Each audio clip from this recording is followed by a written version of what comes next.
गर्मी में 5 अनाथ बहनों का बर्फ का फर्नीचर। अरे दीदी, बहुत गर्मी लग रही है, जल्दी से सत्तू का शरबत बना दो ताकि गर्मी को भगा दूं। हाँ दीदी। हाँ बस बना रही हूँ। गरीब सलोनी जैसे तैसे सत्तू का शरबत बनाकर अपनी बहनों को पिलाती है तो चारों बहनें अजीब सा मुंह बनाती हैं। इयो, दीदी कैसा शरबत बनाया है, ये तो वो है ही नहीं जैसे मम्मी बनाती थी। हाँ दीदी, इसका स्वाद तो बहुत अजीब सा है। दीदी ये सत्तू का शरबत नहीं है, ऐसे हम गर्मी में तरोताजा कैसे होंगे, ये तो मुझे आटे के घोल का लग रहा है। मम्मी होती तो हमें कितना अच्छा शरबत बना कर देती थी, लेकिन अब हम अनाथ हो गए। मुझे माफ कर दो तुम चारों, तुम्हें तो पता है घर में कुछ भी ढंग का खाने पीने को नहीं है, सिर्फ खिचड़ी दाल थी, सत्तू नहीं था, इसलिए मैंने आटे के घोल को ही शरबत बनाकर दे दिया। सोचा था कि तुम्हें पता नहीं चलेगा, पर पता चल गया। मम्मी पापा के जाने के बाद सब कुछ बहुत मुश्किल हो गया है। दीदी ऐसे रो नहीं, आपको ऐसे देखकर अच्छा नहीं लगता। मुझे भी तुम लोगों को ऐसे परेशान करना अच्छा नहीं लगता। तुम जानते हो घर में पैसे नहीं है, ऊपर से गर्मी है। जब पैसे लाऊंगी तो सत्तू का शरबत बना दूंगी। भले ही हम अनाथ हो गए, लेकिन अपने आप को कभी अनाथ मत समझना। तुम्हारी बड़ी बहन हमेशा तुम्हारे साथ है। तभी चारों बहनें सलोनी के गले लग जाती हैं। कुछ देर बाद सलोनी अपनी बहनों के लिए ज्यादा पानी डालकर खिचड़ी बना देती है। एक पंखा था, वो भी चलना बंद हो गया था। ओहो, बस इसकी कमी थी, अब ये भी बंद हो गया। अब हम गर्मी में कैसे रहेंगे? हमारे घर में कुछ भी नहीं है, ना बेड, ना सोफा, ना कुर्सी, ना खुद को देखने के लिए शीशा, और ना ही फ्रिज, वरना हम बहुत ठंडा पानी पीते। ये गरीबी और गर्मी ने हम बच्चों की जान ले रखी है। दीदी मुझसे ये पानी वाली खिचड़ी नहीं खाई जा रही। मुझे भी दीदी खाने का मन नहीं है, मेरे को अच्छा अच्छा खाना खाना है। कचौड़ी, पूरी, मटर पनीर, दाल मखनी, चावल, आइसक्रीम, कोल्ड ड्रिंक, ये सब हमें कब खाने को मिलेगा? देखो, ये सब खाने को जब मिलेगा जब मैं नौकरी करने चली जाऊंगी। तब तक थोड़ा सब्र कर लो, मैं आज ही काम देख कर आती हूँ। फिलहाल सब मेरे साथ बैठकर खाना खा लो। ठीक है दीदी। सलोनी अपनी बहनों के साथ बैठकर खाना खा लेती है कि तभी लाल लाल चींटियां उनके पास आ जाती हैं। दीदी देखो, लाल चींटियां कहीं काट ना ले। हमारे घर में कहां से आ गई? हमारे पास कुछ मीठा भी खाने को नहीं है। दीदी ने भगाओ ना। चिंता मत करो, तुम्हें ये काटेंगी नहीं। मैं अभी हल्दी डाल देती हूँ जिससे ये अंदर को ना आ पाए। फिर दीपा वहाँ पर हल्दी छिड़क देती है। इसके बाद चींटियां आना बंद हो जाती हैं। वहीं सलोनी भी धूप में परेशान होकर अपने लिए काम ढूंढती है, लेकिन कोई भी उसे काम नहीं देता। वो घर में घुसी ही थी कि इतने में सबसे छोटी बहन उसे पानी देने के चक्कर में मटका फोड़ देती है, जिससे सारा ठंडा पानी गिर जाता है। दीदी सॉरी, मुझसे गलती हो गई। मैं तो आपको ठंडा पानी देना चाहती थी, मटके का। अरे किंजल, तुम्हें ये करने की क्या जरूरत थी? मैं अपने आप ले लेती। अब हो गया ना नुकसान, ठंडा पानी पीने से भी हाथ धो बैठ गए। अब कुएं से पानी लाना पड़ेगा और वो भी ठंडा नहीं होगा। इतनी प्यास लग रही थी। दीदी वो बहुत छोटी है, उसे कुछ मत बोलो, मैं कुएं से पानी ले आती हूँ। पर अब पानी रखेंगे किसमें? एक स्टील की बाल्टी है, उसमें ही रख लेंगे। सलोनी बिखरे हुए पानी की जगह को साफ करती है और दीपा कुएं से धूप में पानी लेने चली जाती है, जहां उसे बहुत पसीना आता है। पांचों अनाथ बहनों की जिंदगी में बिना माँ बाप के बहुत संघर्ष था, कभी खाने के लिए तो कभी पानी पीने के लिए। रहने की भी अच्छी जगह नहीं थी, जैसे तैसे बच्चे रह रहे थे, लेकिन अब तो घर का अनाज भी खत्म होने को आया था। फिर कुएं का गर्म पानी पीकर सलोनी बैठ जाती है। हे भगवान, एक तो मुझे काम भी नहीं मिल रहा, ऊपर से मटका भी टूट गया। अब मटका 40-50 रुपए का आएगा, कहाँ से पैसे आएंगे?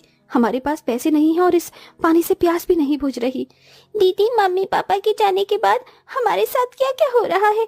ऊपर से हम सबको धीरे धीरे बहुत पसीना आ रहा है, गर्मी लग रही है, पंखा भी ठीक करवाना था। काश हमें थोड़ी सी बर्फ मिल जाती। दीदी दुकान पर बर्फ आती है, 10-15 रुपए का पैकेट होता है जमी हुई बर्फ का। हमारे पास उतने भी पैसे नहीं है रश्मि, वरना बर्फ डालकर बाल्टी में डाल देते तो ठंडा पानी पीने को हो जाता। तभी आरती अखबार लेकर सबकी हवा करने लगती है। थोड़ा थोड़ा दीदी, इसी से ही गुजारा कर लेते हैं, आज तो पता नहीं नींद भी कैसे आएगी। फिर रात हो जाती है। सलोनी अपनी छोटी बहनों को चूल्हे पर खाना बनाकर खिलाती है, जिससे घर में धुआं धुआं हो जाता है। रात में सब सो रहे थे कि अचानक से किंजल और रश्मि के ऊपर चूहा चढ़ जाता है, जिससे दोनों डरकर जाग जाती हैं। दीदी चूहा चूहा!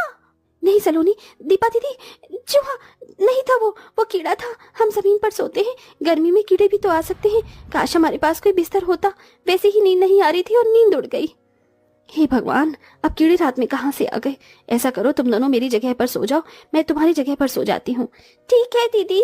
बड़ी मुश्किल से पांचों बहनों को कीड़े और चूहे के डर से नींद आती है। अगले दिन दीपा गर्मी से परेशान होती है तो किंजल को कुएं तक टहलने और थोड़ा पानी भरने के लिए ले जाती है। इतने में एक औरत 2 मटके लाती है, जिससे वो भरती है तो उसके एक फूटे हुए मटके से पानी निकल जाता है। हे भगवान, मेरे घर में बिल्कुल भी पीने का पानी नहीं है और इतनी गर्मी में दूसरा मटका मैं कैसे खरीदूंगी। मेरे पास पैसे भी नहीं हैं। काश ये मटका जुड़ जाता। अब एक मटका लेकर तो घर लेकर नहीं जा सकती। क्यों ना उनके थोड़े से टूटे हुए मटके को मैं ठीक कर दूं। पर कैसे दीदी? बस देखती जा। सुनिए आंटी जी, मैं आपके मटके को ठीक कर देती हूँ। सच में, अगर तुम मेरा मटका ठीक कर सकती हो तो कर दो। दीपा फौरन पेड़ के पास में से चिकनी मिट्टी उठाकर उसमें थोड़ा पानी मिलाकर मटके पर चिपका देती है और धूप में 15 मिनट बाद मटका सूख जाता है। अब पानी नहीं गिरेगा, आप पानी भरकर देख लीजिए। जैसे ही औरत अपने दोनों मटकों को भर लेती है तो खुश हो जाती है। अरे वाह, तुमने तो बहुत अच्छा किया गुड़िया, बहुत शुक्रिया। अब मैं चलती हूँ। सुरेखा अपने दोनों मटके लेकर चली जाती है और जब दीपा किंजल अपनी दूसरी बर्तन को भरती है तो किंजल को वहाँ एक बड़ा सा मटका दिखता है। दीदी देखो, ये मटका कहाँ से आया? अभी तक तो नहीं था। अरे हाँ, यहाँ पर किसका मटका होगा ये? अरे ये मटका तो गंदा भी है। दीदी, ये गंदा मटका किसका होगा? भला हमारे ही काम आ जाएगा। हम इसे साफ करके यही वाला पानी भर लेंगे। चलो घर ले चलते हैं। ठीक है, चलो। दोनों बहनें उस मटके को बड़ी मुश्किल से पकड़कर घर पर ले आती हैं और उसे साफ करने लगती हैं। अरे तुम्हें ये मटका कहाँ मिल गया?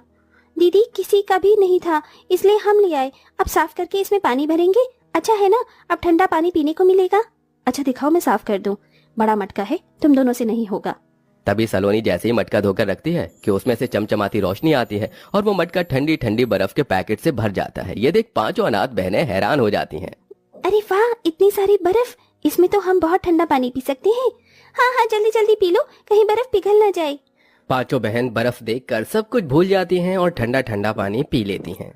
अरे हमने इसका ठंडा पानी तो पी लिया, पर ये मटके से अचानक से बर्फ कहाँ से आ गई? मुझे तो कोई जादू लगता है। काश हमारे घर में पंखा चल जाता तो इस गर्मी से तो बच जाते। तभी उस मटके से एक जादुई रोशनी निकलती है। मटके की ठंडी ठंडी बर्फ से पूरा घर बर्फ की ठंडक से भर जाता है। अरे वाह, अभी तो हमारे पसीने आ रहे थे, बहुत गर्मी लग रही थी, और तुमने देखा अभी एक जादू हुआ जिससे हमारा घर एक बर्फ की जैसी ठंडक दे रहा है। हाँ दीदी, ये तो सच में जादू निकला। और इस बड़े से जादुई मटके में बहुत सारे बर्फ के पैकेट हैं। इसे हम बेचकर इस गर्मी में पैसे कमा सकते हैं। अरे हाँ, ये तो मैंने सोचा ही नहीं।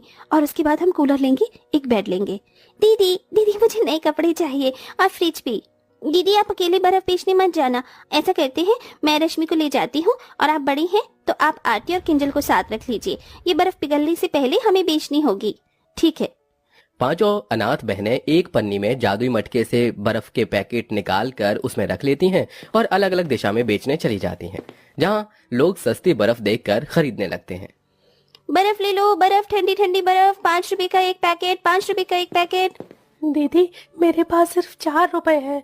मेरे घर में फ्रिज नहीं है। आप इतने में ही बर्फ दे दो। मेरी मम्मी के बुखार हो गया है तो उनको बर्फ लगानी है।